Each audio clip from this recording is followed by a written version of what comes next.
भाई माने आम ये गोटे रूम नहीं संजय मार्ग बोली द हॉस्टेलर बोली नियाई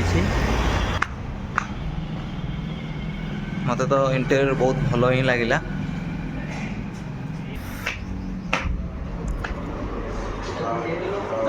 एमती किसी अच्छी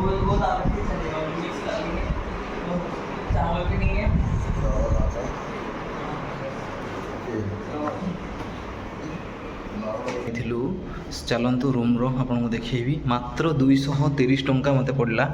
एसी डोरमेट्री देखु यहाँ देखु ये सब अच्छा सुकेश मैंने ये बस यहाँ अंशुर बेड यहाँ जयदेव आ नरेश बेड यहाँ हूँ मोर यहाँ सुकेश मैनार आ रूम टा बहुत देखुं ना बोबाल अच्छी ये देखते आप बालकनी भी अच्छी बालकनी रोड रो व्यू देखिपारे वाशरूम भी देखु बहुत नीट एंड क्लीन आउ बहुत भल भी लगुच वाशरूम टा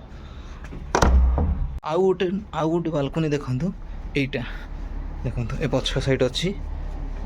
एमती किसी अच्छी ये आप रूम रो व्यू देखिपारे बहुत बढ़िया भी देती